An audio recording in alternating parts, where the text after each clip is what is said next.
I'm Jan Waddy, features editor here at the San Antonio Express News, and thank you for joining us today for In Depth. I'm here with Deborah Martin, arts and entertainment writer at the Express News, and she recently wrote an article on The Wiz at Sam Houston High School, the first musical to be produced at the high school in decades. So she's going to give us a little behind the scenes and tell us why that was such a big deal. Yeah, thank you. Thank you for having me.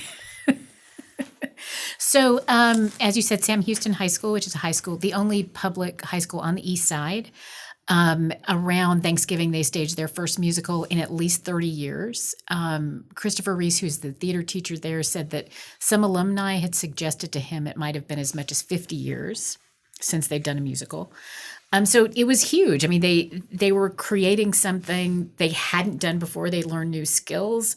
They had to overcome a lot to do it. It was really kind of a great, sort of a little bit nerve-wracking story to work on, because throughout you just sort of really wanted them to be able to do it. And luckily they did. So you found yourself rooting for them. Oh, yeah. Yeah. And so what were some of the challenges? Well, one of the challenges, one of the reasons that they hadn't done it, they didn't have the equipment, for one thing, to be able to put on a musical. You know, whenever they didn't have their own light board, so that controls the lighting on the stage. Every time they did a show, a play, they'd have to borrow a light board. I mean, that's a pretty basic piece of equipment.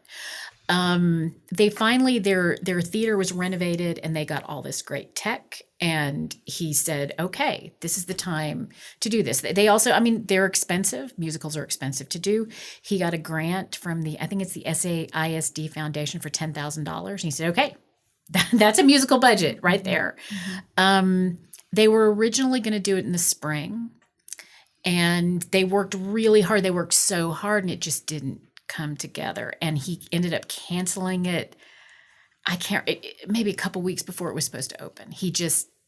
What he said to me was, you know, they had to overcome all this stuff. The audience doesn't know that, and the audience doesn't care about it. And if you put something up, they want to see a good show, and he didn't feel like they could do it. So he had some seniors in the show who had worked really hard and didn't get to the finish line. But he did it, you know, they started back up in the fall. He had a couple of set pieces already, so that's a little bit of a step forward.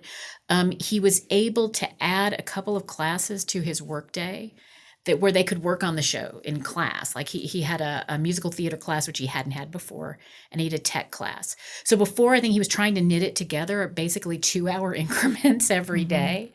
And then some long rehearsals on Saturdays. And it's really hard to do that, especially if you don't have a baseline. He was also building this part of his program while he's doing this show. So how long was this process when you would go to the rehearsals and interview? Well, Jessica Phelps, and she's the photographer who worked on it, and she initiated this. And she was working on it several weeks before I came in. She invited me to come in. I'm really grateful that she did. And she would go a lot more often, but I'd go in maybe every couple weeks to check on rehearsal and check in with the director.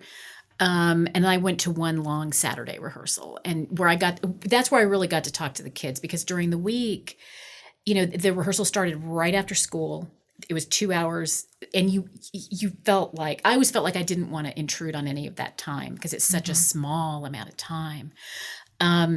So I had a hard time kind of getting kids to talk. But on that Saturday, they were there like for 6 hours. So I was able to grab kids and get them to talk to me. And they were great. I mean, they were lovely to talk to. And then I went to both of the performances. I was backstage for one and out in the audience for the second one. What was the atmosphere like backstage? It was tense. I mean, they were so nervous because they hadn't done it before. One of the kids who was in the show, they have a monitor backstage where you can sort of see out into the theater. And before the show started, he was standing there counting the people in the audience as they came in. I mean, they were just really nervous. They were worried.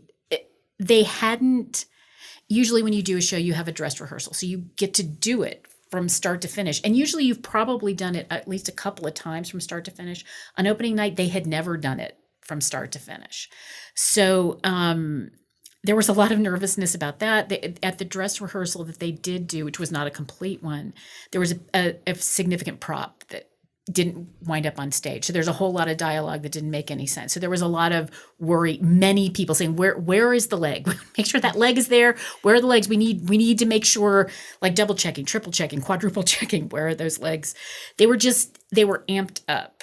And then the second night, you could tell that there was a relief, and they felt like they owned. To me, it seemed to me like they really owned the space. Like they were singing along with the Hamilton cast album before the show, and they just seemed much more like, okay, we've got this. So it was cool. And what was it like talking to them afterwards? They were so excited.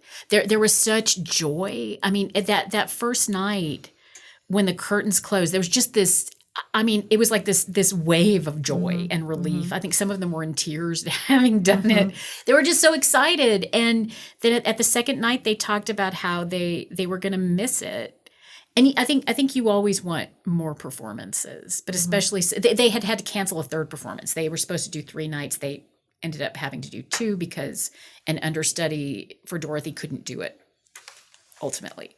So, I mean, they were glad that they did it. I think they said it had been stressful, but they were really excited and just felt really good about themselves, I think. And a lot of them said they were going to continue with the program, continue doing shows there. So are they planning on doing more musicals now at the high school? Christopher Reese, who is the teacher who runs that program, he says that he would like to do, ideally, he'd like to do them at least every other year, but he said if he could get the money together, he'd like to do In the Heights, which is another enormous musical, and he'd maybe do that next year if he can pull together the money and make it happen. So yeah, it's exciting. It's exciting to see the beginning of this new stage for this program.